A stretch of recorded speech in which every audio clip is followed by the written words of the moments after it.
Mga karaan nga tinuhuan sa mga Hudiyo ug bisan gani siguro pod sa ato ang mga katigulangan mao nga adunay direct connection ang sala o ang mga ang direct connection ang sala ug ang daotang mga panghitabo sa tawo nga makasasala. So there is a direct connection between sinfulness and tragedy. Apan sayop kini nga pangisip o panghuna-huna. Ug mao ni ang punto sa mga pulong sa atong Ginoo karon. He tries to correct. Sayop ni siya nga panghuna-huna tungod kay ang mga panghitabo sa kalibutan random. No? Random man lang yun. Dunay mga mataro nga mga tao na nakasinati o mga trahedya sa kinabuhi. No? Anda ko og nindot kayo nga pananglitan ni Ana, example ni Ana, ang magtiayon nga si Elizabeth, no? Si Isabel o si Zacarias. They were righteous in the eyes of God.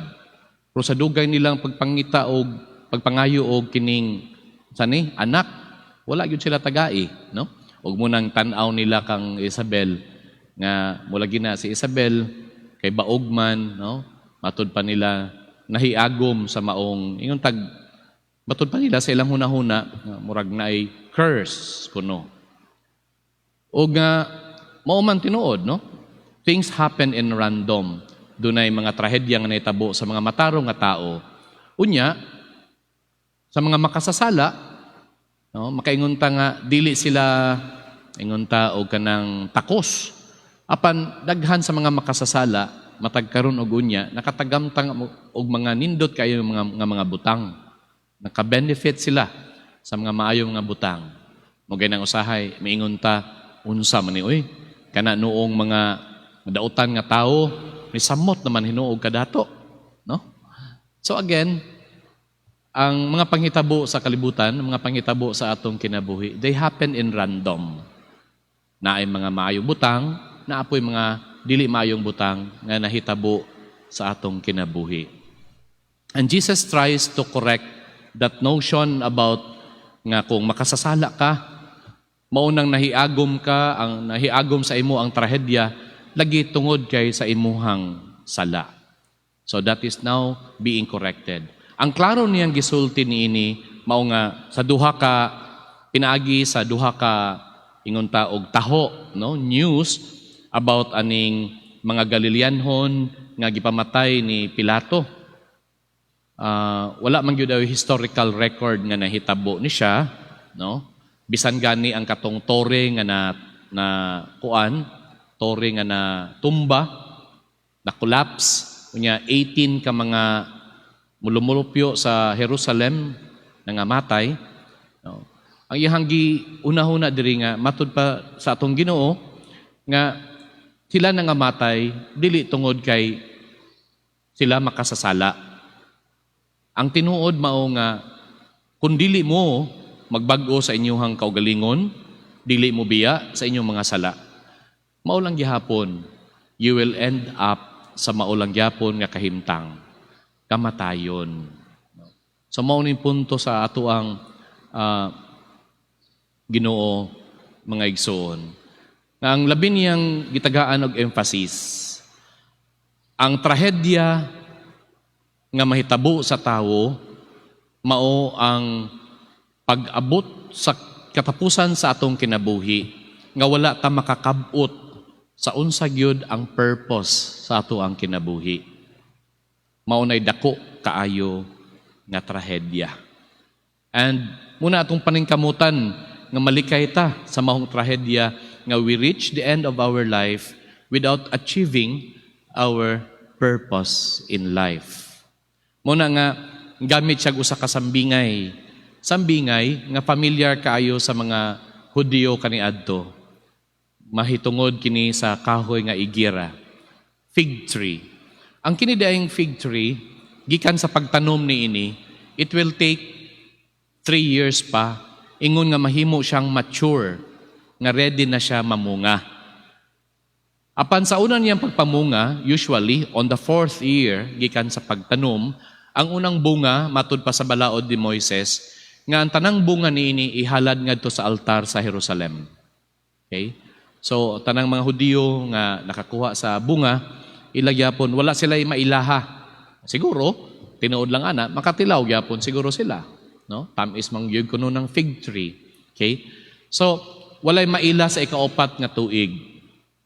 Apan niining maong sambingay matud pa sa atong istorya sa taho nga ang tag-iya sa parasan sige siya adto sa iyahang parasan aron mangita og bunga sa mahong kahoyng igera sulod sa 3 ka tuig. Sa ato pa 4 ka tuig na namunga na siya, dapat namunga na siya. Apan padayon siya nga balik-balik aron pagtan-aw sa bunga sa mahong kahoyng igera. For 3 years now. Sa ato pa 7 ka tuig na. 7 ka tuig nga wala pagyapoy nakaplagan nga bunga gikan sa maong kahoyng igera. Being unproductive. Mao nga iyahan na lang gitagaan og kanang instruction ang gardener sa pagputol sa maong kahoyng igera kay sayang lang. Usa pa day ka feature ning maong kahoyng igera kining fig tree is special kayo ni siya nga kahoy. Kinahanglan ni siya og dako nga space aron nga sakto siya nga mamunga, no? Kay kung duol-duol dai ni siya, dugol-dugol sa ubang kahoy, di na siya mamunga. Una makaingon ka nga special gyud ay siya. Imagine kung itanom nimo siya sa imong luna, no? Sa imong farm. Dako kayo ang lugar nga dili magamit niini. Tungod kay nagkinahanglan siya og maong space. Okay? So mao nga unproductive for 7 years. Putlo na unta sa tag-iya sa parasan. Apan maayo na lang kay nang hangyo ang hardinero. 1 year more. 1 year more, no? Iyahang kubkuban, butangan og abono, hinaot unta nga mamunga. So itagaan pa gyud chance sa tag-iya sa parasan ang maong fig tree. Ang punto dinhi mga igsoon ni maong sambingay, mao nga kung doon na may panahon nga kita nga katawhan sa Dios dili magbabungahon sa mga gasa nga iyang gihatag kaniya, sa mga gasa nga iyang gipiyal kaniya. Maayo na lang nga gitagaan pa taog chance. Tagaan pa tag grace period, no? Nindot nga word ana, grace period. Nga usa ka tuig siguro nga gitagaan ta og gikubkuban, no? Unya butangag mga abono ug nga nang hinaot ang maong tag-iya sa parasan ang Ginoo nga ang iyahang parasan, ang iyahang kahoyng igera, kita mahimo nang magbabungahon. Atong iampo mga igsoon nga sa atong kinabuhi nga magbabungahon kita, magbabungahon nga makapahimuot sa Ginoo. Kana bitang kinabuhi nga whatever, kung asa ta nga kinabuhi o sa matang sa kinabuhi o trabaho sa atong gisangon kanato, kita mabungahon niini. Ug nga sa ato ang pagkamabungahon, ang Ginoo mahimuot kanato. Amen.